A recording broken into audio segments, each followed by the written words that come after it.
L'histoire commence alors que nous voyons des filles qui arrivent, et on leur charge des fûts de bière sur le dos et elles partent vendre. C'est un jour particulièrement bon.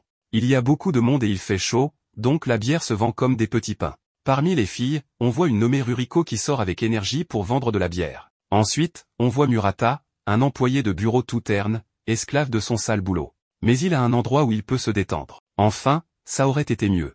Il va au stade de baseball, mais il ne se mêle pas aux supporters. Ce n'est pas le genre à aller dans les tribunes animées ni un fan expert qui analyse les joueurs. Il vient juste s'écraser là, tout seul, un peu plus asocial et il se serait enfermé dans les toilettes. C'est alors que Ruriko interrompt son monologue pour lui proposer une bière. Il lui en achète une, car il semble incapable de dire non. Ruriko la lui sert, mais ce qu'il reçoit ressemble plus à un milkshake qu'à de la bière. Il lui dit qu'il ne faut pas exagérer, que ça ne ressemble même pas à de la bière. Elle lui répond que la mousse contient plus d'alcool et qu'elle lui rend service. Il ne peut rien répondre face à cette logique et l'achète. Ruriko éclate de rire en voyant qu'il a cédé et lui dit que ce n'était qu'une blague. Elle lui en sert une autre tout en commentant qu'il ne doit pas avoir beaucoup de succès avec les filles, ce qui est un peu embarrassant car c'est vrai. Murata se prépare à continuer à regarder le match, mais remarque que la fille s'est assise à côté de lui. Il lui demande ce qu'elle fait là. Elle répond qu'elle se repose, car porter tout ça n'est pas facile. Elle a un fût de plus de 20 kg sur le dos, en plus de l'argent, des bonbons, de la monnaie et des gobelets. Elle monte les escaliers tout en faisant 1000 choses. Et pourtant, les plus expérimentés peuvent vendre plus de 300 verres de bière par jour. Elle pensait qu'elle allait se remplir les poches, mais maintenant elle voit que c'est plus dur que ça en a l'air. Murata mentionne que si être jolie ne suffit pas, alors oui, ce doit être difficile. Ruriko remarque qu'il vient de l'appeler jolie, indirectement, et se rend compte quel est son type. Murata dit qu'il ne pensait pas à ça. Puis le batteur frappe la balle et réalise une super action qui enthousiasme Murata. Ruriko remarque son enthousiasme et lui demande pourquoi il ne se joint pas aux supporters. Il dit que c'est prétentieux pour un simple employé de bureau comme lui de penser qu'il peut encourager les joueurs. Eh bien, je ne savais pas qu'il fallait un doctorat pour encourager quelqu'un. Mais Murata trouve étrange que des inconnus encouragent les joueurs. Ruriko est d'accord avec moi, c'est une opinion ridicule, et pour le prouver, elle lui murmure une chanson de supporter à l'oreille et reconnaît l'effort qu'il met dans son travail. Murata en frissonne et reconnaît que ça fait du bien d'être encouragé, même par une inconnue. Après avoir prouvé son point, Ruriko se lève pour continuer à travailler, mais Murata l'arrête et lui demande une autre bière, montrant qu'il peut aussi soutenir une inconnue. Ruriko lui sert sa bière et lui dit que ça sonne comme une déclaration romantique, puis lui demande s'il est tombé amoureux d'elle. Murata pense qu'il n'aurait peut-être pas dû dire ça. Ruriko lui montre son badge pour qu'il se rappelle de son nom, puis s'en va. En arrivant aux escaliers, elle peut enfin respirer. Elle a suivi le conseil des anciennes et s'est montrée plus directe, mais elle n'a pas pu s'empêcher de ressentir des petits trucs. Elle reconnaît ses progrès et pense à fêter ça le soir avec une bière, mais se rend compte qu'elle peut le faire maintenant. Elle réfléchit à comment faire sans se faire virer, et en rêvassant, elle ne remarque pas qu'une fille essaie de lui acheter une bière. Quelques jours plus tard, Murata retourne au stade. Cette fois, il a apporté un bon bento pour accompagner le match. Il n'a rien mangé pour faire de la place. Il s'apprête à mordre dedans quand Ruriko arrive et lui demande s'il comptait manger sans bière, que seuls les idiots font ça. Sans lui demander, elle lui sert un verre et lui fait payer. Murata remarque qu'elle a amélioré sa technique de vente et l'achète sans broncher. Il trouve qu'elle a meilleur goût que la dernière fois, probablement parce qu'il a de quoi l'accompagner. Ruriko lui dit que c'est aussi à cause de sa manière de verser la bière, que ça a son importance. Il faut laisser une couche de mousse proportionnelle au liquide. Ensuite, elle lui dit au revoir et retourne bosser. Murata est un peu triste, elle ne s'est pas assise cette fois. Il se rappelle qu'il est moche et raté, et que ce qui s'est passé la première fois n'était que de la chance. Le match devient intéressant car un vétéran très bon va frapper, avec un WRC de plus de 120. Murata est captivé mais se rend compte que sa bière est finie. Il cherche Ruriko mais a peur qu'elle se moque de lui et dise encore qu'il est amoureux. Il tente d'en acheter à une autre vendeuse, mais Ruriko apparaît et lui dit qu'elle est là pour lui. Elle a compris qu'il la cherchait. Murata tente de nier, sans succès. Ruriko lui donne sa bière et lui demande s'il comptait la tromper avec une autre vendeuse. Elle dit qu'il ne peut pas faire ça, car les vendeuses dépendent de leurs clients réguliers. Murata envisage de jouer les difficiles, mais il manque de courage. Il regarde l'autre vendeuse, plus douce. Ruriko le remarque et lui demande s'il préfère les filles plus délicates. Murata dit qu'elle se trompe. Ruriko lui demande alors s'il les préfère avec une queue de cheval en lui montrant comment ça lui va. Il devient tout nerveux, essaie de nier, mais elle continue de le taquiner en disant qu'elle va le faire tomber amoureux. Pour qu'elle se taise, Murata accepte d'être son client régulier et de n'acheter qu'à elle. Ruriko obtient ce qu'elle voulait et retourne travailler. Murata goûte la bière et se rend compte qu'elle est bonne même sans nourriture. Il se souvient de ce qu'elle lui a dit sur la façon de servir et reconnaît qu'elle maîtrise l'art. En montant les escaliers, Ruriko est ravi d'avoir son premier client fidèle. Elle vérifie encore une fois à quel point la queue de cheval lui va bien et envisage de continuer à se coiffer ainsi. Nous voyons ensuite l'autre face du stade, la sécurité. Là travaille un vieux monsieur du nom de Ryuashi, qui est là depuis 30 ans. Il est sympa. Il garde l'entrée et vérifie que seul le personnel autorisé entre. Il connaît les joueurs, les supporters, même Ruriko. Il repère tout le monde et vire les intrus. Adorable. Son tour se termine, il va se reposer et former le nouveau. Mais le nouveau est un jeune arrogant qui a pris le poste pour avoir des autographes. Il pense que seuls les ratés restent longtemps dans ce boulot. Son collègue lui demande de baisser d'un ton, car Iga est là, il travaille ici depuis toujours. Le tour commence, ils reçoivent leurs affectations. Ce gars est assigné avec Iga. Il mange des bonbons, et son collègue lui dit que ce n'est pas permis. Il répond que c'est pour ne pas faire d'hypoglycémie.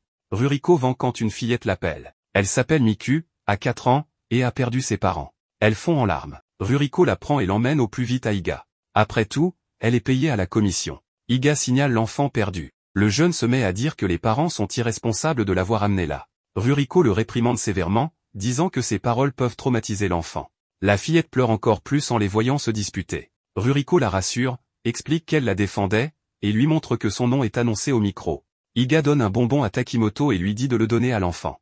Il rechigne, mais Iga insiste. Il donne le bonbon, elle le mange et se calme. Iga lui dit que ses parents arrivent et qu'elle pourra toujours chercher l'homme au bonbon si besoin, bien que ça puisse être mal interprété. Takimoto a alors un flashback. Enfant, il s'est perdu dans le stade. Iga, plus jeune, l'a trouvé, lui a demandé son nom et âge, a passé l'annonce et lui a donné un bonbon. Il lui a dit que s'il se perdait à nouveau, il pourrait le chercher. Voilà le contexte. De retour au présent, les parents arrivent, remercient l'équipe. Miku leur dit qu'ils devraient jouer ensemble plus tard. Ruriko se dit qu'il vaut mieux qu'elle croie que tout cela n'était qu'un jeu et la salue militairement. Takimoto limite. Dans la salle de repos, il se change. Takimoto s'excuse auprès d'Iga, disant qu'il ne prenait pas son travail au sérieux. Il raconte s'être perdu enfant, avoir eu peur, et qu'Iga l'avait aidé. Grâce à lui, il aime encore le baseball. Iga est heureux de savoir qu'il n'a pas été traumatisé. Pendant ce temps, leur collègue et Ruriko écoutent derrière la porte, très émus. Ils réalisent que Takimoto n'est pas si idiot.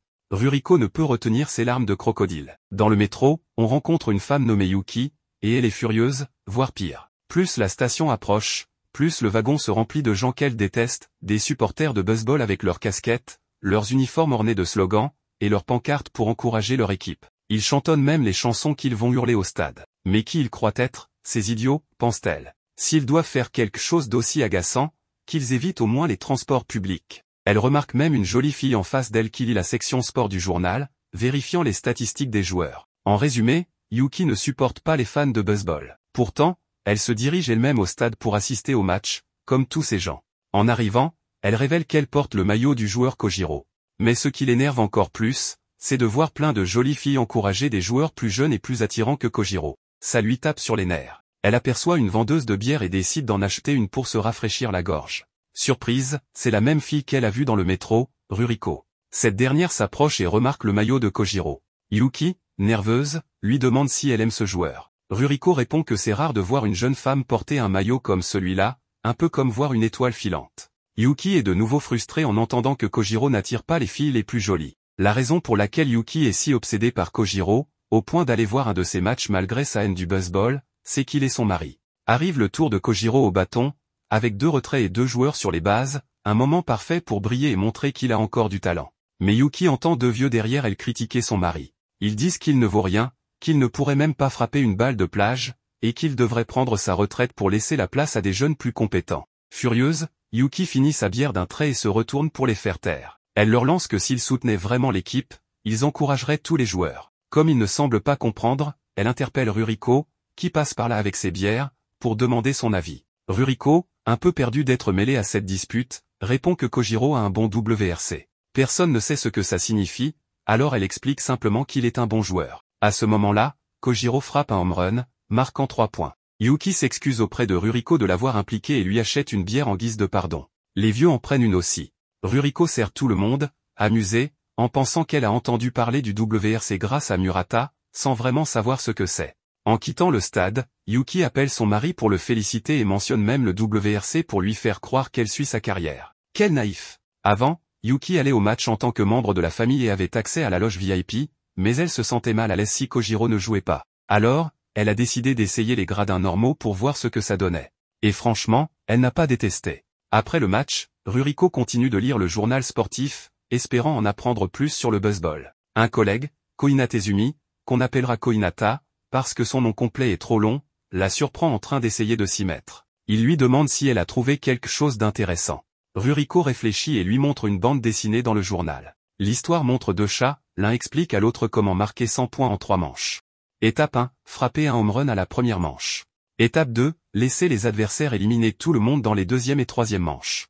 Résultat, le score affiche 100 en 3 manches. Pas le meilleur gag du monde, mais Ruriko et Koinata éclatent de rire. Koinata réalise que la seule chose que Ruriko comprend du journal, ce sont les BD. Un autre jour, les vendeuses se préparent pour aller travailler. Sarah, une lycéenne qui bosse depuis 1 an, demande à ses collègues comment elle gère les clients qui flirtent et demandent leur numéro. Kokoro, qui travaille là depuis 4 ans, explique qu'elle change de sujet. Aona, qui a le même ancienneté, conseille de donner son compte Instagram pour gagner des abonnés. Mais la plus expérimentée, Koinata, qui est là depuis 10 ans, dit que le mieux est non seulement d'avoir des abonnés, mais de publier régulièrement pour avoir des sujets de conversation avec les clients réguliers. Ça permet de mieux les charmer. Ruriko écoute et réalise que personne ne flirte avec elle. Pire, Aona vient de commencer à sortir avec un comptable, et Ruriko se sent seule comme jamais. Pour enfoncer le clou, les filles lui demandent si on ne lui demande jamais son numéro. Blessée dans son ego, elle invente qu'un garçon, en pensant à Murata, l'a invitée à sortir. Elle lui conseille d'utiliser la technique d'Instagram et lui demande de partager son compte pour la suivre. Ruriko acquiesce,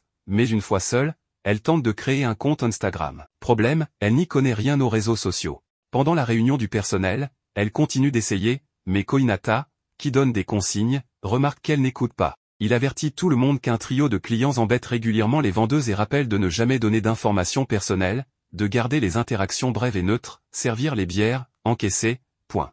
Ruriko range vite son téléphone et marmonne qu'elle a compris, mais elle n'arrive toujours pas à créer son compte. Le match commence, et le trio de perturbateurs arrive, excité à l'idée de parler à une femme. Ils sont les idiots, et Ruriko les repère immédiatement. Il l'appelle pour acheter des bières. Elle donne le prix, sert, et suit les conseils de Koinata à la lettre. Mais l'un d'eux commence à la filmer avec son téléphone, un autre tente de la draguer en demandant son numéro. Ruriko répond qu'elle n'a pas le droit de le donner. Ils insistent, demandant où elle habite. Elle reste vague, en ville. Il pose des questions de plus en plus absurdes. A-t-elle des frères, un copain, une famille? Elle finit par lâcher qu'elle a un grand-père nommé Hidaki, 65 ans, pensant que ça n'a pas d'importance. Les trois s'excitent comme s'ils avaient trouvé un trésor. Ils demandent son Instagram, et Ruriko, exaspéré de ne pas savoir utiliser cette fichue appli, leur propose un deal. S'il lui explique comment créer un compte, ils seront ses premiers abonnés. Les types, ravis, accepte et lui explique qu'elle doit d'abord télécharger l'application et entrer ses infos. Mais Ruriko ne sait même pas ce qu'est une appli, alors ils doivent tout lui détailler. Finalement, il poste une vidéo de son agacement sur les réseaux, qui devient virale. Mais Ruriko a désormais un compte Instagram et s'amuse à l'utiliser. Une autre fille, Natsuno, est venue un jour au stade avec un ami et a été fascinée par les vendeuses de bière. Pour elle, elles étaient comme des idoles, mais au lieu de chanter ou danser, elles apportaient des bières fraîches directement à votre siège, avec leurs jolies casquettes et leurs mini-jupes sexy. Elle est tombée amoureuse de ce boulot. Naturellement, en grandissant, elle a postulé pour travailler au stade, mais il y a eu un hic. Elle s'est retrouvée à bosser dans la boutique du stade, là où on vend des repas et du poulet frit. Le patron a mal compris quel poste elle voulait, et comme elle ne sait pas dire non, elle a accepté. Natsuno voit Ruriko passer devant elle avec son uniforme stylé, et elle ressent une vraie jalousie. Au lieu d'une casquette cool, elle porte un foulard. Au lieu de montrer ses jambes en mini-jupe, elle est coincée derrière un comptoir en pantalon. C'est dommage, car Natsuno trouve qu'elle a de superbes jambes, gâchées derrière ce comptoir. Mais elle reste toujours souriante et serviable avec les clients. Elle a passé 2 ans comme ça, sans que personne ne voie ses jolies jambes. Une vraie tragédie. Un jour, le gérant la remarque un peu abattue et lui demande si tout va bien. Elle assure que oui, car elle ne sait pas exprimer son mécontentement. Pensant comprendre, il lui propose une augmentation, ce qui est terrible pour elle. Ceux qui ont eu un boulot pénible savent que ce genre de geste vous enchaîne encore plus. Le gérant croit récompenser son travail, mais Natsuno sait qu'il creuse sa tombe. Murata passe acheter à manger. Elle le sert comme si de rien n'était, mais il remarque que quelque chose cloche et lui demande si ça va. Natsuno se demande ce qu'il a voulu dire. Murata pense qu'il a été trop loin et s'en va, mais pas sans dire qu'il aime la nourriture de la boutique. Natsuno ne le voit pas comme un prince charmant venu la sauver. Le gérant, voyant qu'elle semble toujours étrange, lui demande à nouveau si tout va bien. Elle explique qu'elle est juste fatiguée après une grosse journée. Mais il pense qu'il y a autre chose et la promeut chef d'équipe, enfonçant un clou de plus dans son cercueil. En fermant, elle voit les vendeuses de bière, heureuses et fraîches, exhibant leurs jolies jambes, et rêve d'être comme elle. Mais une petite fille, Miku, passe et la remercie pour le bon repas qu'elle lui a vendu. Ça lui fait réaliser que son travail a aussi du charme, et elle décide de s'investir encore plus et d'en profiter. Bonne nouvelle, car le gérant lui propose un contrat permanent. Quelle journée productive! Denny Young, un joueur américain de 27 ans qui joue désormais au Japon. Il écrit une lettre à ses parents, même si en réalité, il ne l'écrit pas, il la pense simplement, comme s'il la leur envoyait par télépathie. Il leur dit que tout est très humide au Japon et que les pizzas y sont petites, ce qui ne lui plaît pas. Il préfère un climat sec et des pizzas bien grandes. Il a donc l'impression de ne pas être à sa place ici et veut retourner jouer à Chicago, où il était connu et apprécié. L'interprète de l'équipe arrive et lui dit que c'est son tour de jouer. En chemin, il lui fait remarquer que c'est bien de se concentrer sur ses statistiques personnelles, mais qu'il devrait jouer davantage pour l'équipe. Mais comme on l'a vu, Denny ne s'intéresse pas vraiment à une carrière au Japon. C'est son tour de frapper. Pendant ce temps, Ruriko, une vendeuse de bière, sert des bières aux vieux habitués du stade. Ils savent que Denny est un bon joueur, mais qu'il ne se donne pas à fond. Il veut juste impressionner les recruteurs de la Ligue américaine. Donc, même s'il joue pour leur équipe, ils ne le soutiennent pas. Denny reçoit son deuxième strike pendant que Ruriko offre des bonbons aux vieux, leur rappelant que chaque fois qu'il lui achète quelque chose, l'équipe gagne. Soudain, l'un des vieux remarque que Denny les fixe alors avec un regard qui dit clairement « Je vais vous éclater la batte sur la tête ». Les vieux croient qu'il a deviné qu'il parlait mal de lui, mais en réalité, Denny est juste hypnotisé par la jolie vendeuse de bière. Il rate son troisième coup et retourne sur le banc, complètement humilié devant les recruteurs. Il obtient une seconde chance. L'équipe est menée au score, mais un joueur est sur base, donc tout reste possible. Ce joueur en profite pour voler une base au moment où Denny est censé frapper. Les vieux savent que Denny déteste ça parce que ça le déconcentre. Le joueur atteint la base suivante, mais Denny ne s'énerve pas. Il est tout sourire. Il garde les yeux rivés sur Ruriko, qui parle avec des enfants. Elle est trop mignonne. Ce n'est pas le coureur qui le déconcentre, mais la beauté de la vendeuse de bière. Il frappe alors, mais c'est une catastrophe, il se fait éliminer. Deuxième humiliation consécutive. Les vieux commencent à penser qu'il change d'attitude et qu'il se soucie enfin de l'équipe. Mais en réalité, ils ne pensent qu'à la jolie blonde qui le rend tout bête. C'est la dernière manche. Les bases sont pleines. L'équipe est toujours menée. Une seule bonne action suffirait à renverser le match. Par chance, c'est à nouveau à Denny de jouer. Il tente de se concentrer. Il se souvient que les recruteurs américains sont dans les gradins. Il doit briller pour capter leur attention. Mais le lanceur le touche violemment avec la balle. Il peut quand même courir. Il se rue vers la première base comme si la police de l'immigration le poursuivait. Mais à mi-chemin, il voit encore la vendeuse. Et là, c'est foutu. Il trébuche sur ses propres pieds et s'écroule. Par miracle, il tombe directement sur la base. Tout le monde est stupéfait. Non seulement il a amélioré le score, mais ce gars qui n'en avait rien à faire de l'équipe vient de se jeter tête la première pour la faire gagner. Personne ne se doute qu'il a fait ça uniquement parce qu'il fixait la vendeuse de bière. Le stade entier l'acclame. Denny se dit que finalement, le Japon n'est pas si mal. Il décide de rester une saison de plus et remercie la déesse du baseball, la belle vendeuse blonde de bière. L'équipe de Motorsin n'est pas très bonne. En fait, c'est l'une des pires. Mais elle est très appréciée pour sa proximité avec ses fans. Et tout cela grâce à leur mascotte, Sunshiro, une sorte de lézard. Enfin, difficile de dire à quoi il ressemble. Pendant l'échauffement, Kojiro s'entraîne au bâton, mais il perd de la puissance. Frustré, il s'assied sur le banc. Sunshiro vient s'asseoir à côté. Kojiro le salue et lui dit qu'il l'a envoyé parce qu'il est toujours de bonne humeur. Il lui confie qu'il a eu une grande carrière dans le baseball, mais qu'il pense à la retraite. Il ne veut pas finir sur le banc, incapable de frapper. Sunshiro lui écrit dans un carnet qu'il doit améliorer sa posture et lever le coude. Kojiro ne pense pas devoir recevoir de conseils d'une mascotte. Mais il commence à croire qu'il a peut-être raison. Sunshiro insiste, essaie, et va voir un psy, parce que ce n'est pas normal de confier sa vie à une mascotte. Kojiro teste le conseil. Son coup s'améliore. Il se demande alors qui se cache dans le costume. Sunshiro s'éloigne sans rien attendre en retour, comme tout héros masqué. Le match commence. Sunshiro motive la foule. Denny s'approche de lui et parle en anglais, lui disant qu'il est trop gros et qu'il ne pourra pas danser comme ça. Sunshiro lui écrit sur sa tablette qu'il n'est pas gros mais un peu enrobé.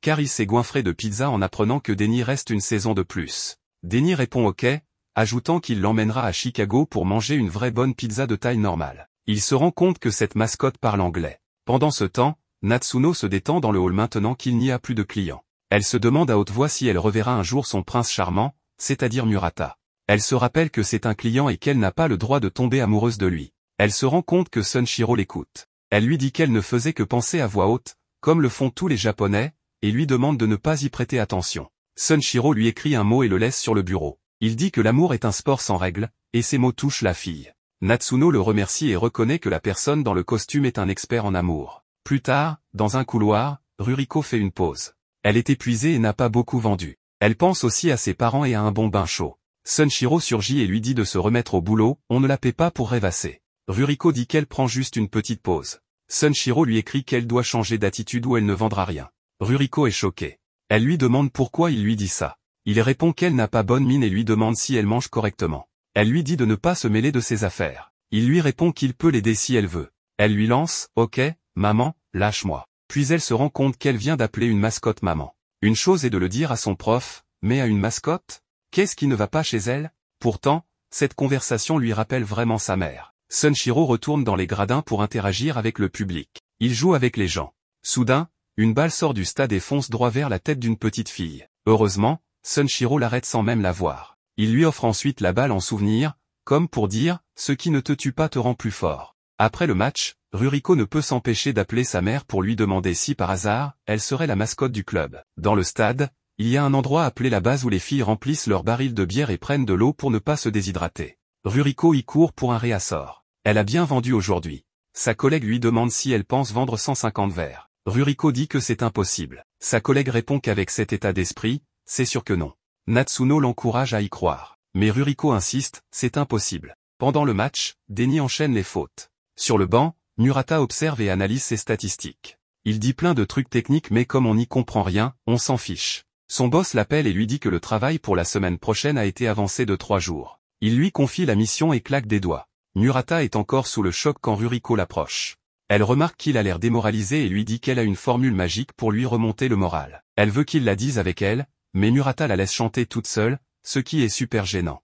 Elle lui fait une remarque. Murata lui dit qu'il a 30 ans, qu'il n'est pas à une fête d'enfants. Elle lui facture 700 yens pour ce moment. Murata, incapable de dire non, paie. Puis Ruriko lui dit que c'était une blague. Un groupe de gars passe. Une fille dit que les vendeuses de bière sont très jolies et qu'il devrait essayer de parler avec elles. Mais un abruti dit que ce sont juste des vendeuses de caresses et que c'est dégradant. Ruriko l'entend et se vexe. Murata s'énerve et dit que ce qui est dégradant, ce sont ses fesses. Il affirme que vendre des bières ou des caresses, ce sont des métiers honnêtes et qui méritent le respect. Ruriko rougit et lui dit qu'il est passé en mode touche pas à ma meuf. Elle lui demande de répéter. Murata panique et dit que ce n'est pas ce qu'il voulait dire. Elle le remercie et repart vendre. Murata réalise qu'elle l'a encore eu, elle ne lui a même pas vendu de bière. Le match continue. Motorsin se prend une raclée. Mais Murata remarque que l'équipe garde le moral. Il ne lâche rien. Ruriko lui couvre les yeux et s'assoit à côté. Murata lui demande pourquoi elle ne travaille pas. Elle répond que les ventes ont chuté quand l'équipe a commencé à perdre, donc elle prend une pause. Murata lui demande une bière et lui dit que quand il est arrivé, il l'a vu sortir de la base. Natsuno l'encourage à se battre pour atteindre les 150 verres. Mais Ruriko lui demande d'arrêter de l'embêter avec ça. Puis elle se rappelle s'être fixé cet objectif et ça la motive. Elle lui sert sa bière tout en se moquant du fait qu'il lui accorde autant d'attention, puis s'éloigne en le laissant tout troublé. Mais seule, elle se réjouit de voir que quelqu'un s'inquiète pour elle. Murata se dit qu'il va retourner au travail et se remettre à jour. Il pense à la chanson que Ruriko avait chantée et se sent mieux.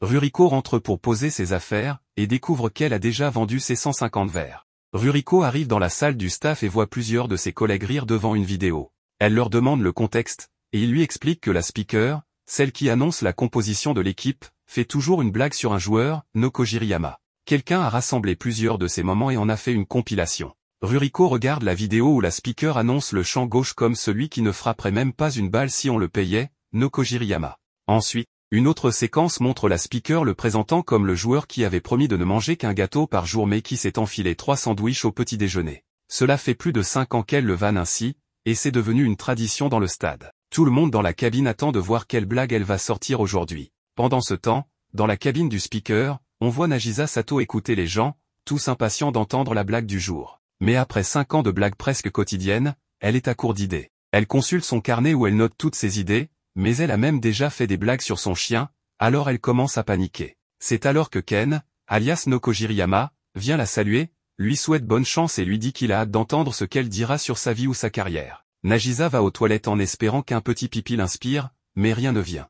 Ruriko arrivé, voyant qu'elle est préoccupée, lui demande si tout va bien. Nagisa répond que oui, tout va bien. Ruriko se lave les mains à côté d'elle. Nagisa lui demande alors ce qu'elle ferait si elle devait dire quelque chose sans savoir quoi dire. On ne sait pas pourquoi elle pose une telle question à une inconnue dans des toilettes publiques, mais elle le fait. Ruriko lui dit que la réponse est à l'intérieur d'elle-même. Franchement, elle n'avait aucune idée et a juste sorti ça comme dans un film. Mais cela aide quand même Nagisa, car cette petite phrase lui donne une idée. Elle attrape Ruriko et l'emmène dans la cabine du speaker. Ses collègues lui demandent où elle était et lui rappellent que c'est à elle de faire l'annonce. Sans rien demander à personne, même pas à Ruriko, elle entre dans la cabine. Les autres lui disent de ne pas faire n'importe quoi, qu'on ne peut pas faire entrer une vendeuse de bière dans la cabine, mais elle les ignore. Comme il n'y a plus de temps, il la laisse faire. Nagisa s'excuse auprès de Ruriko de l'avoir embarqué dans cette histoire, mais lui dit qu'elle pense que sa présence lui donnera de la force. En réalité, elle n'avait aucune autre idée, c'était tout ce qu'elle avait trouvé. Elle allume le micro et commence à annoncer la composition.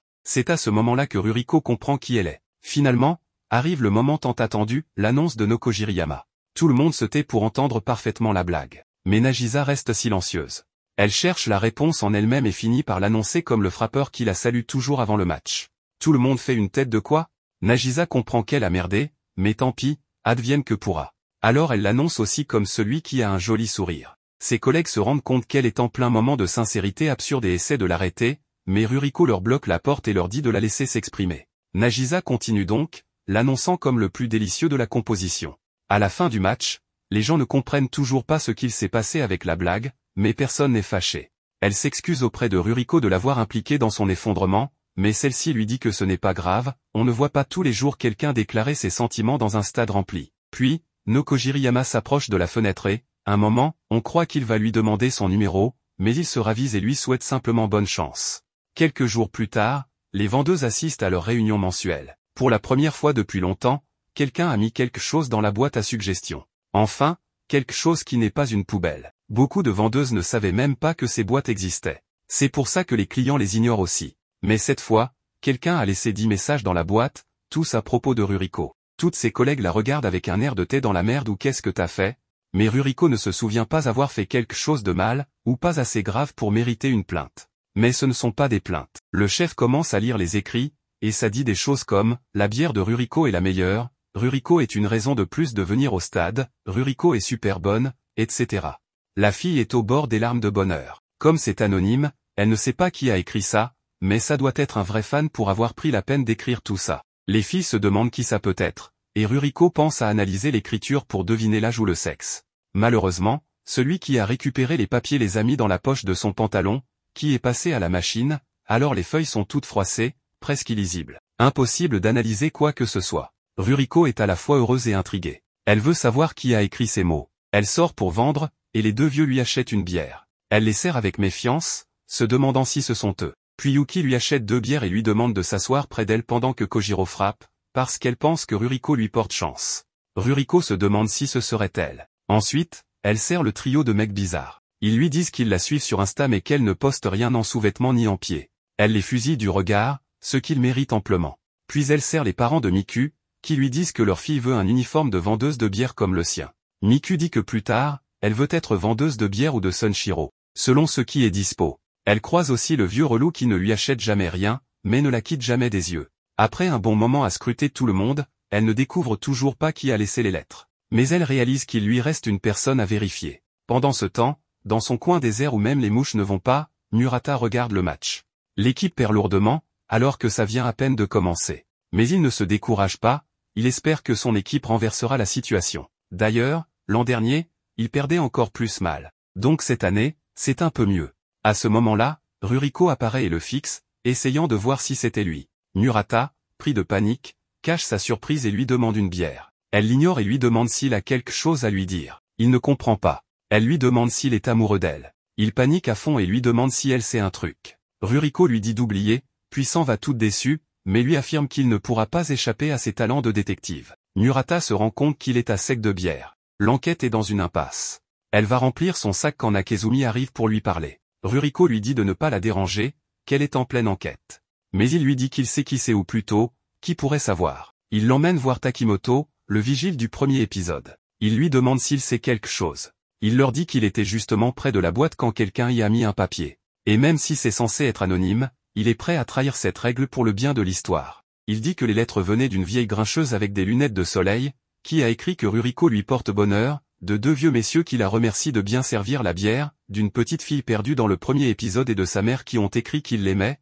d'un vieux solitaire qui a écrit que Ruriko était super bonne, du trio de lourdeaux qui ont dit que leur nuit était meilleure depuis qu'ils la connaissent, et enfin d'un employé de bureau mal rasé, d'environ 30 ans avec une probable dépression chronique, qui a juste écrit que Ruriko était une raison de plus de venir au stade. Voilà les 10 lettres. Ce n'était pas une seule personne. Ruriko ne peut retenir ses larmes en découvrant que tous ses personnages secondaires la soutiennent et l'aiment autant. Nakezumi lui dit simplement d'aller se laver le visage avant de retourner bosser. Pendant la mi-temps, Murata va s'acheter un poulet frit. La fille le regarde comme une fan devant son prince charmant. Murata remarque qu'on lui sert plus de poulet que prévu. Il suppose qu'on le trouve affamé et que c'est une façon d'être charitable. Dans les escaliers, il croise Ruriko qui le cherchait depuis un moment. Elle l'accompagne à son siège et lui demande s'il veut une bière avec son poulet. Il lui dit qu'il en voulait depuis un moment. Ruriko est tout sourire et lui dit qu'elle offre un petit extra aux clients fidèles. Murata trouve qu'elle agit bizarrement aujourd'hui. Elle lui sert sa bière, et en voyant qu'elle a servi la même quantité pour le même prix, il lui demande ce qu'il en est de l'extra. Ruriko le regarde et lui dit merci, et voilà, c'était ça l'extra. Elle lui demande ensuite son âge. Il répond qu'il a environ 30 ans, et réalise que le vigile a vraiment l'œil pour deviner ça. Le match se termine, et les Motorsins gagnent. Ils ont réussi à renverser la situation grâce à Kojiro et Denny. L'Américain fait son discours de remerciement, puis le traducteur résume sa part, « Merci beaucoup. Je n'aurais pas pu le faire sans vous. » Kojiro remercie sa femme qui regarde le match depuis la maison, sans savoir qu'elle est en fait dans le stade, en train de pleurer d'émotion. Murata pense que l'équipe s'est beaucoup améliorée depuis le début de l'anime, et il se demande s'il ne pourrait pas, maintenant, devenir champion. À la fin du match, Ruriko range les lettres dans son casier. Même si elles sont un peu abîmées, elle les garde précieusement, même celles du trio relou. Murata peut enfin retourner au stade. Il avait eu une semaine chargée avec sa vie de salarié, remplissant des rapports, déjeunant dans ses tupperwares qui sentent l'œuf et buvant du café bon marché. Mais enfin, il peut se libérer de tout ça et aller au stade, où il laisse tout derrière lui. Son moment préféré est quand il traverse le couloir menant au terrain et franchit la lumière éblouissante pour voir tout le stade rempli. Cela le fait se sentir vivant, vraiment vivant. Il s'assoit et soupire, soulagé de laisser le boulot derrière lui, mais il ne s'attendait pas à ce que le boulot ne reste pas derrière. En fait, il est juste à côté de lui, sa nouvelle collègue, une jolie fille appelée Shimizu. Shimizu est assise à 2 sièges de lui et, pour couronner le tout, elle le reconnaît et le salue. Impossible de faire semblant de ne pas la voir. Apparemment, elle aussi est fan de baseball et lui propose de regarder le match ensemble. Il la prévient qu'il est très ennuyeux, espérant que cela la fera fuir, mais ça ne marche pas, car apparemment, elle non plus n'a pas peur des vieux. Il cherche une vendeuse pour acheter 2 bières et appelle une qui passe par là, c'est Ruriko. Elle est contente de le revoir, mais quelle surprise de voir qu'il n'a pas demandé une, mais 2 bières, une pour lui et une pour son accompagnatrice. Elle commence à les servir en se demandant d'où sort cette grande perche. À ce moment-là, Kojiro frappe une balle, mais l'autre équipe l'attrape et il est éliminé, ce qui déçoit Shimizu. Ruriko s'assoit à côté de Murata et décide de profiter de l'occasion pour montrer qui est la patronne ici, la vraie lionne. Elle dit à Shimizu de ne pas s'inquiéter parce que Kojiro a un WRC plus de 120 et tout un tas de trucs incompréhensibles. Elle continue d'utiliser la statistique que Murata lui avait apprise au premier épisode pour impressionner. Mais elle ne s'attendait pas à ce que la fille en face soit une vraie érudite du sujet, qui sort des statistiques encore plus pointues que ni Ruriko ni nous ne comprenons. Mais comme elle le dit avec une telle conviction, on ne doute pas d'elle. Ruriko finit donc humiliée pour avoir voulu jouer à la connaisseuse.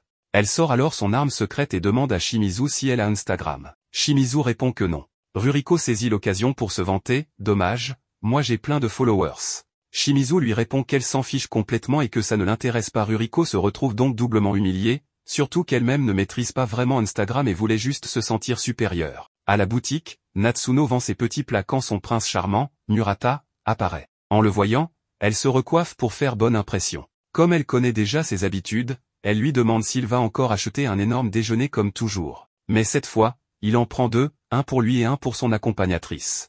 Natsuno les serre le cœur brisé en voyant qu'il est avec une autre fille qui, contrairement à elle, peut montrer ses jambes. Pauvre fille. De retour au stade, Shimizu propose à Murata d'acheter une bière pour accompagner le repas. Murata fait de nouveaux signes à la vendeuse blonde. Elle sert les bières, mais celle de Murata est pleine de mousse renversée. Natsuno court à travers le stade, car en ramassant les morceaux de son cœur brisé, elle a oublié de rendre la monnaie. En arrivant, elle voit comment Ruriko a renversé la bière, et à partir de ce moment, son respect pour Ruriko augmente. Elle a donné une petite leçon à ce coureur de jupons. On passe à une autre histoire. À la boutique, les articles les plus populaires sont les déjeuners inspirés des joueurs. Il y en a 3, un de Shishio, un de Kojiro et un de Mitsui, le lanceur. Celui qui se vend le plus est celui de Shishio, probablement parce qu'il est le plus beau des 3. Kojiro et Mitsui font jeu égal, Donc la femme de Kojiro achète un déjeuner de Kojiro pour prendre l'avantage. Mais une autre cliente achète 2 déjeuners de Mitsui. Yuki est surprise de voir qu'un joueur aussi moche que Mitsui est une fan aussi jeune et jolie. Et maintenant, c'est Kojiro qui a moins de ventes. La blonde retourne à son siège, un peu déprimée. On découvre que c'est la petite amie de Mitsui. Comme elle a vu que la femme en face avait pris un déjeuner de Kojiro, elle a acheté 2 déjeuners pour que son copain ne perde pas. Ça, c'est de l'amour. Elle s'assoit et appelle une vendeuse pour acheter de la bière. Ruriko remarque qu'elle a pris 2 déjeuners de Mitsui et lui dit qu'elle est surprise de voir des filles aussi jeunes fans de joueurs aussi moches, mais elle est contente qu'elles soutiennent le talent et pas seulement la beauté. Plus tard, la blonde découvre que la femme d'en face avait en réalité 3 déjeuners de Kojiro. Elles se mettent à manger comme si la nourriture allait s'enfuir, puis courent à la boutique pour acheter le reste des déjeuners de leurs petits amis respectifs. Elles repartent fières, sachant que le problème est maintenant pour la copine de Shishio, restée derrière en vente. Mais 2 fans arrivent à la boutique et découvrent qu'il n'y a plus de déjeuner de Kojiro ou de Mitsui. Les femmes décident finalement de rendre quelques déjeuners pour que les vrais fans puissent en acheter. Pendant ce temps, sur le terrain, Kojiro marque un point et célèbre avec Mitsui, car aucune vente de déjeuner n'a plus de valeur que leur amitié. Les 2 femmes finissent de dévorer le reste, en se rendant compte que leur copain ne mangerait jamais ces cochonneries. Ces produits sont juste du marketing, les joueurs ne font que poser pour la photo. Encore une histoire, le match entre les Sticks et les Shiba Motor Sons.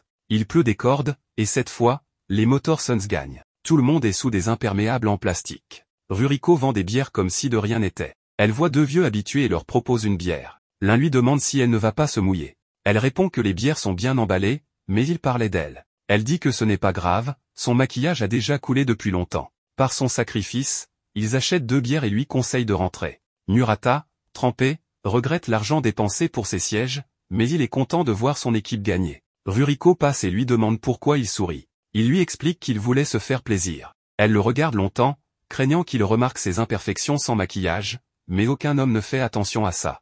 Elle lui dit qu'il doit payer pour cette nouvelle facette et le force à lui acheter une bière. On peut critiquer ses méthodes, mais pas ses résultats, elle sait vendre. Sur le banc, Shishio, le joueur qu'on ne connaissait pas, veut motiver ses coéquipiers, mais il gagne déjà. Il mentionne que c'est l'anniversaire de la petite amie de Mitsui, ce que Mitsui prend mal, pensant qu'il se moque. Murata entend l'équipe bien motivée et espère que rien ne viendra casser leur élan. Mais la pluie force les arbitres à suspendre le match. Dans le public, une ado furieuse, Megumi, peste contre son père Koki qui l'a traîné à ce match ennuyeux. Elle voulait rester à la maison pour détester tout le monde tranquillement, et maintenant, elle doit les détester en direct, en plus de détester la pluie. Ruriko l'entend et approuve. Elle explique que la pluie l'empêche de vendre. Megumi lui demande qui elle est. Une simple vendeuse de bière trempée, répond Ruriko. Elle voit qu'on déploie des bâches et Koki explique que c'est pour protéger le terrain. Le meilleur personnage apparaît alors, Sunshiro, qui salue le public et essaie de se couvrir avec un minuscule parapluie. La foule chante pour animer le stade. Ruriko se demande si la pluie n'abîmera pas les instruments. Megumi c'est la réponse mais, fidèle à sa face je déteste tout, se tait. Koki dit qu'il aime la pluie, car elle montre l'effort de tous dans le stade. Ruriko réalise qu'elle aussi, sans maquillage, montre une autre face du même stade, et qu'il faut être plus compréhensif avec la pluie. Megumi la remercie, émue. Ruriko lui dit que si elle veut vraiment la remercier, son père n'a qu'à lui acheter une bière. Tout le monde attend que la pluie cesse. Finalement, les dieux de la pluie exaucent leurs vœux, le match reprend, les Motor Sons gagnent, Mitsui peut dédier la victoire à sa chérie, et tout le monde est heureux. Aujourd'hui, nous allons rencontrer une nouvelle vendeuse. Elle s'appelle Sarae, malgré qu'elle travaille comme vendeuse de bière depuis 1 an, elle reste très jolie et s'enthousiasme toujours à l'idée de mettre l'uniforme. Mais alors, elle reçoit un message qui lui enlève un peu de l'illusion de sortir vendre de la bière. Apparemment, elle va avoir des visites. Elle sort au stade pour vendre ses petites bières, même si elle est encore au lycée. Il semble que ne pas avoir l'âge légal pour consommer ne veut pas dire qu'on ne peut pas vendre. Elle commence à vendre quand elle remarque que sa collègue est appelée par son prénom et que les clients discutent même avec elle. Notre petite Sarah, elle, n'a pas beaucoup de clients habituels qui l'appellent par son nom, et comme on l'a vu dans les épisodes précédents, c'est très important pour elle. Soudain, quelqu'un l'appelle par son prénom. C'est l'un de ses rares clients réguliers. Mais au lieu de lui faire plaisir, ça la gêne. Il s'agit de ses parents. Elle leur demande d'arrêter de venir, mais ce sont ses parents. Ils lui disent qu'elle est très belle dans cet uniforme. Il lui achète une petite bière et son père lui prend des photos avec son appareil comme si elle participait à un spectacle de l'école. C'est vraiment étrange. Comme de bons parents, ils croient que leur fille est la meilleure vendeuse. Mais Sarah leur dit de ne pas exagérer. Bien sûr que non, il y a Koinata qui a une mère de clients habituels, ou encore une autre vendeuse qui va à l'université et qui sort des techniques de vente incroyables. Elle est aussi très gentille. Ses parents sont contents de savoir qu'elle a de bonnes collègues. Sarah leur dit qu'elle doit retourner au travail, mais son père lui demande d'abord de saluer tout le monde. Et là, elle découvre qu'ils ont ramené toute la famille, 4 oncles, les grands-parents, l'arrière-grand-mère, et même le voisin. Alors que le match vient de se terminer, les filles vont se changer au vestiaire et Ruriko se plaint de la chaleur écrasante. Soudain, elles entendent un bruit. Elles vont voir ce qui se passe et trouvent Sarah sous un tas d'ordures. Elle voulait descendre le panier de linge sale et tout lui est tombé dessus. Heureusement, elle va bien, mais il faut faire quelque chose de toutes ces poches dont on ne sait même pas ce qu'elles contiennent. Elles ne peuvent plus repousser ça, alors elles décident qu'il est temps de nettoyer. Peu importe qu'elles soient déjà sorties pour travailler, par amour pour l'entreprise elles resteront pour faire le ménage. Tout le monde se met au travail, à fouiller les casiers et trier ce qui sert encore et ce qui part à la poubelle. Sarah commence à trier de vieux cahiers et tombe sur le tout premier qu'elle avait utilisé à son arrivée. Il ne lui sert plus, mais elle n'a pas envie de le jeter. Ruriko lui dit que si elle ne se dépêche pas, elles vont y passer la journée. Sarah répond qu'elle va aussi vite qu'elle peut. Ruriko trouve attendrant de cette façon qu'à la petite de jouer à faire le ménage. Sarah dit que c'est amusant, comme dans son club au lycée. On dirait que les Japonais aiment sincèrement faire le ménage. Ruriko est encore plus attendrie en la voyant reproduire ce qu'elle fait à l'école, et lui fait des petites caresses comme si elle était une enfant. Sarah lui rappelle qu'elle n'a que 3 ans de plus qu'elle. Kohinata voit les filles discuter et comprend que Ruriko apprécie vraiment ces moments. Soudain, elles entendent un cri, Aona a trouvé quelque chose dans son casier. Elle dit que tout va bien et sort discrètement du vestiaire pour regarder. C'est le journal qu'elle avait fait avec Omatsu avant de sortir avec lui. Ruriko sort voir si sa camarade va bien et aperçoit ce qu'elle cache. Elle fait ce que tout le monde ferait, elle appelle les autres pour qu'elles viennent entendre le potin. Aona leur dit de ne pas se mêler de ce qui ne les regarde pas, mais Ruriko insiste pour qu'elle lâche au moins quelques miettes. Les filles commencent à lui mettre la pression, et Nakezumi leur dit d'arrêter de jouer et de travailler. Puis Omatsu arrive avec ses sourcils pour demander à Nakezumi quoi faire avec les magazines trouvés. Il les regarde et tombe sur un véritable trésor, un vieux magazine de baseball de plusieurs décennies avec en couverture 2 gars surnommés le duo Tété. Les filles lui disent d'arrêter de perdre du temps et de se remettre au boulot. Nakezumi leur montre la couverture et leur demande si elles savent qui est le gars à la tête renfrognée. Elles voient que son nom de famille est Akino et comprennent qu'il s'agit de Kojiro jeune. Nakezumi explique que l'autre gars a pris sa retraite il y a 6 ans. Les deux avaient joué ensemble à l'école, puis Kojiro avait rejoint une autre équipe et son ami était allé au Motorsons avant d'arrêter à cause des blessures. Ils n'avaient jamais rejoué ensemble dans la même équipe. Bref, histoire sympa, mais il faut retourner travailler. Pendant ce temps, Ruriko tombe sur un examen de Sarah où elle a juste eu la moyenne. Elle fait ce que tout le monde ferait, elle va la taquiner et se moquer qu'elle cache ses copies à ses parents. Sarah lui dit qu'elle se comporte comme une gamine. Ça pique l'orgueil de Ruriko, qui la laisse tranquille. Puis Aona montre qu'elle a trouvé l'ancien uniforme des vendeuses de bière.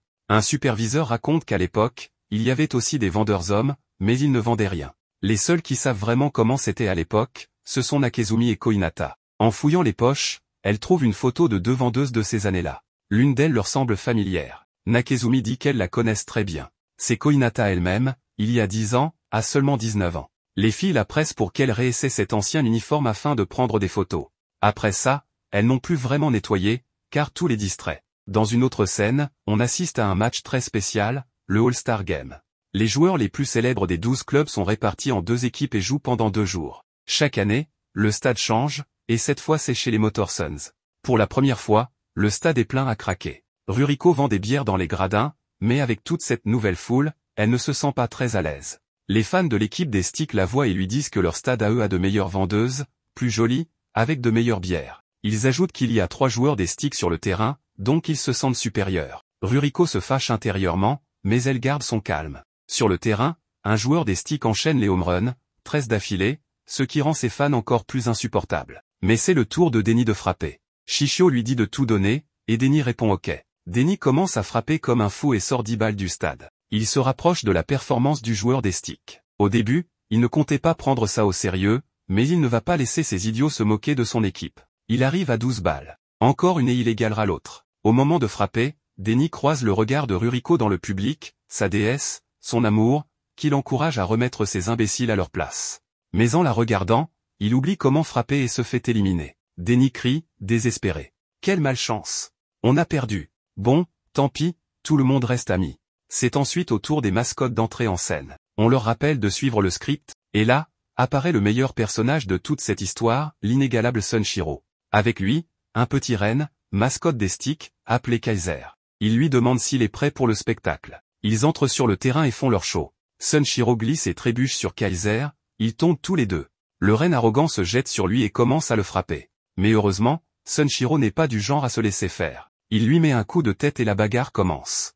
Malheureusement, Kaiser l'étrangle et Sunshiro tombe au sol, vaincu. Les fans des Styx se moquent bruyamment. Ces gens sont insupportables, ils n'ont jamais rien accompli de leur vie et vivent à travers les victoires de leur équipe. Mais là, dans la foule, une voix s'élève, c'est Ruriko qui crie à Sunshiro de se relever. Elle lui rappelle qu'elle l'aime, qu'il ne doit pas laisser ce Bambi rater ni ses supporters rabaisser leur équipe et leur stade. Ces mots réveillent en lui la force du protagoniste qui dormait en lui. Sunshiro se relève. Kaiser lui dit d'attendre la civière, mais Sunshiro ne suit aucun script. Il est le script. Il enchaîne une série d'attaques impitoyables, puis termine avec un énorme suplex qui met Kaiser KO. Tout le monde acclame Sunshiro. Tout le monde, sauf le personnel, qui le gronde pour ne pas avoir respecté le programme. Tadahiro, l'entraîneur des Motors, donne des interviews partout parce que cette fois-ci ça semble être la bonne. Son équipe commence enfin à montrer de quoi elle est capable, ou du moins, elle ne donne plus autant la honte qu'avant. Il leur manque seulement 5 victoires pour rattraper les prétentieux des Styx et il reste encore pas mal de matchs à jouer, donc oui, il y a une chance de les atteindre. Les journalistes lui demandent aussi pour Kawamatsu qui a joué beaucoup plus cette saison. Ils veulent savoir pourquoi il l'a mis comme titulaire. Tadahiro, avec toute la confiance du monde, leur dit de simplement le regarder jouer. Quand un batteur frappe une balle qui rebondit au sol, Kawamatsu essaie toujours de couvrir le lancer. C'est rare que ça serve à quelque chose, en fait ça marche peut-être une fois sur 100, mais justement c'est ce qu'il aime, il fait des choses inutiles 99% du temps. Ah oui, quelle profondeur, on dirait qu'il a répété cette phrase devant le miroir 20 fois. Pendant ce temps, notre belle Ruriko lit cette interview sur le chemin du travail, et pour une raison étrange, cette petite phrase l'inspire. À son arrivée, il faut faire l'échauffement habituel avant d'ouvrir la boutique. En général, tout trouve ça une perte de temps monumentale, mais cette fois, Ruriko est en mode essayons quelque chose de différent. Ruriko est pleine de bonne volonté pour faire quelque chose d'inutile et voir si, avec un peu de chance, ça lui sert. Elle commence à vendre, et déjà 3 gars lui commandent quelque chose. Elle s'applique, fait la vente, et les remercie. Est-ce que son rituel a marché? Mystère, mais au moins, ça fait 1 sur 100. Ensuite, un type l'appelle pour une bière, elle s'approche, s'excuse de l'attente et la sert. Puis elle réalise qu'elle a déjà cramé toutes les phrases qu'elle avait répétées pendant son entraînement. Alors oui, elle en profite bien. Sur le chemin, elle manque de rentrer dans un monsieur, s'excuse encore, et brûle sa 3e phrase bidon. Il ne lui reste plus que la plus difficile et improbable, le fameux Avanis Day. Et là, coup de chance, 2 Américains l'appellent. Elle s'approche, leur propose des bières avec son meilleur anglais, mais évidemment, ces 2 parlent parfaitement japonais. Pas de bol, elle ne peut pas sortir sa dernière phrase. 2 Japonais bourrés l'appellent ensuite, puis demandent un mojito et un whisky soda. Elle leur dit qu'elle ne vend que de la bière. L'un demande du saké, et son pote lui répond gentiment qu'il n'y a que de la bière. Il demande si quelqu'un vend du saké à bu, et elle répond que non. Finalement, les 2 imbéciles comprennent qu'ils ne peuvent acheter que de la bière, alors ils commandent. Au final, Ruriko repart toute contente parce qu'elle a réussi à utiliser ces petites phrases bidons. Mais soyons honnêtes, elles ne lui ont servi à rien, elle aurait vendu pareil sans elles. Pourtant, elle y voit un signe du destin et décide de suivre les enseignements de son coach.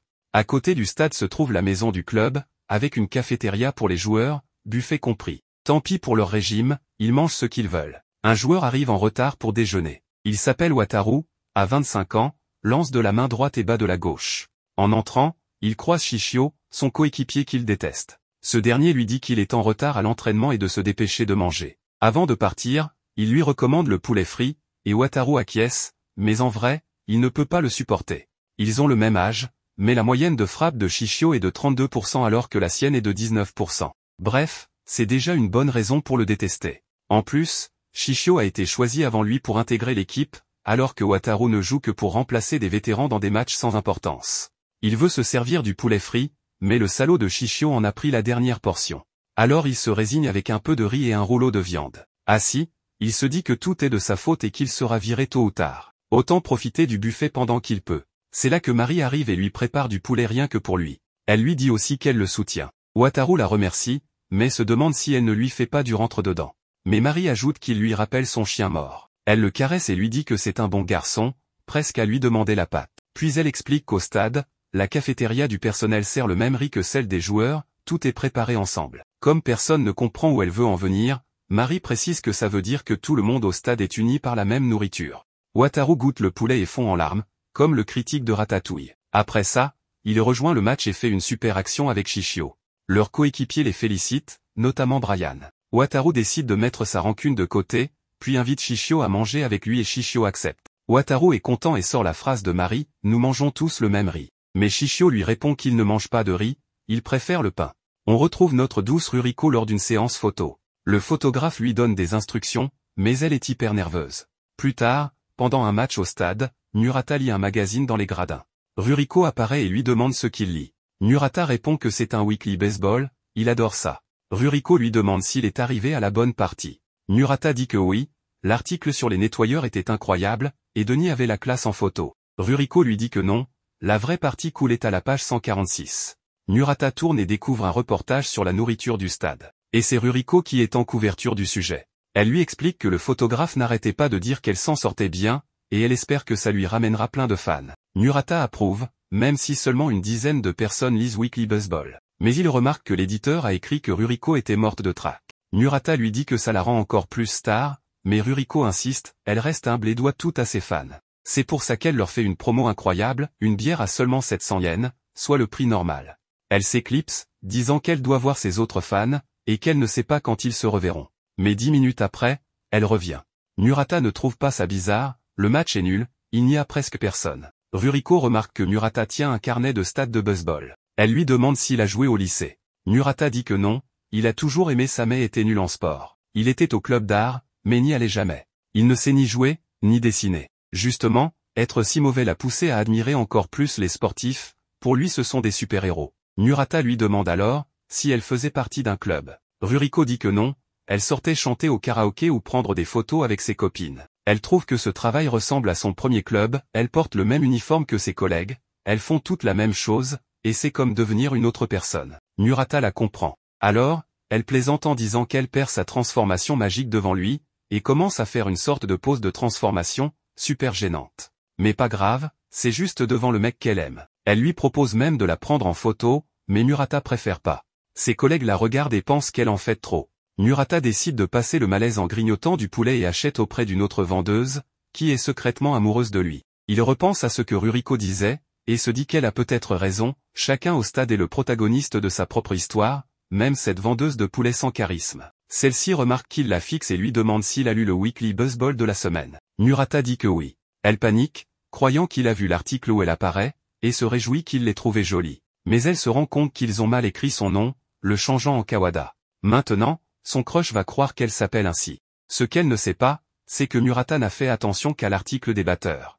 Un autre jour sur le stade des Motor Sons. Le vent ici souffle fort, et c'est quelque chose que les joueurs ne peuvent ignorer. Lorsque Mitsui lance une balle, le batteur la cogne de toutes ses forces et l'envoie à l'infini. Mais il ne comptait pas sur Mère Nature, le vent, avec toute son intention, la renvoie comme un boomerang. Et là, Shishio ne perd pas de temps et se jette comme s'il devait de l'argent au destin. Il attrape la balle, une action incroyable. Mitsui, le cœur encore dans la gorge, remercie Shishio comme si celui-ci lui avait sauvé la vie. Et Shishio, avec un sourire de galant, lui dit que ce n'est rien et qu'il dédie cette prise à Kisa. Mitsui le regarde avec une tête du genre encore toi avec ça, et lui lance qu'il arrête de dédier chaque action à sa copine. Attention, ça pourrait vite tourner au drame romantique. Arrive alors le tour de Kojiro avec la batte. Avant de se préparer, il fait ce que tout joueur respectable fait, il regarde le ciel comme un chaman lisant des signes divins. Il remarque que le vent souffle. Il souffle fort vers la droite, ce qui est un avantage énorme pour les gauchers comme lui, puisqu'il peut frapper à 100% sans crainte. Et comme Peter a le vent contre lui, il est peu probable qu'il ose lancer une balle rapide. Kojiro se concentre donc à appliquer tout ce que lui a enseigné le tout-puissant Sunshiro. Même si, en réalité, ce que Sunshiro lui avait appris s'appliquait aussi bien au climat stable qu'aux tornades. Mais le vent ne gêne pas seulement les joueurs, il met aussi à l'épreuve ceux dans les gradins, là-haut dans le balcon VIP ou ceux qui s'en rapprochent le plus. Ruriko sert des bières aux messieurs. Elle leur dit fièrement que cette fois elle les sert d'une façon différente, toute contente de son innovation. Elle leur demande s'ils remarquent le changement, mais les messieurs la regardent comme toujours, sans voir quoi que ce soit de nouveau, plus concentrés sur le jeu. Ils remarquent seulement qu'elle ne laisse pas tomber la mousse de la bière. Ruriko, un peu déçu, leur lance voilà pourquoi vous aimez tant venir, et s'en va. En marchant dans les gradins, elle tombe sur Murata. Elle le salue d'un air décontracté et un peu coquet. Elle décide de s'approcher pour discuter, mais à ce moment-là, paf, une rafale de vent façon typhon lui soulève toute la jupe, et Murata reçoit un spectacle qui justifie le prix du billet, du taxi et même des pop-corn. Ruriko rabaisse vite sa jupe, se retourne et lui demande s'il a vu quelque chose. Murata, surexcité, applaudit avec tant de passion qu'on croirait qu'un but vient d'être marqué au lieu d'un coup de baseball. Il dit que c'était un show de première, offert par le vent, et qu'il regrette de ne pas l'avoir filmé pour s'en souvenir. Il ajoute qu'il espère que la scène se répète. La jeune femme rit et lui dit qu'il est comme un gamin excité juste pour voir une culotte, alors que surprise, elle portait un short en dessous. Murata, confus, répond qu'il applaudissait en fait pour le formidable home run que venait de frapper Kojiro à cet instant précis. Comme Ruriko s'était placé devant lui et lui avait demandé s'il avait vu, il avait cru qu'elle parlait du jeu. Ruriko soupire, soulagé mais un peu déçu, et lui sert une bière qu'il n'avait pas commandée, en lui facturant 700 yens. Murata la boit d'un coup et remarque que la bière a moins de mousse que d'habitude. Il suppose que c'est pour que le vent ne l'emporte pas. Intelligent, pense-t-il de Ruriko. La jeune blonde curieuse lui demande franchement s'il n'a vraiment rien vu sous sa jupe. Il jure que non, qu'il n'a rien vu, et va même jusqu'à s'excuser. Elle, en réalité, voulait bien qu'il jette un œil. Mais elle fait semblant de le croire et le félicite au moins d'avoir remarqué le détail de la mousse. Elle aime qu'il fasse attention à quelque chose. Elle le salue et s'en va, le visage tout rouge de honte. Elle croyait que Murata avait tout vu, mais elle remercie le ciel qu'il vive dans son propre univers où seul existe le baseball et la bière. Même si, au fond, elle est heureuse qu'il ait remarqué la mousse. Petite victoire. Évidemment, Murata avait bien vu sous sa jupe, mais il avait inventé une excuse pour ne pas passer pour un obsédé.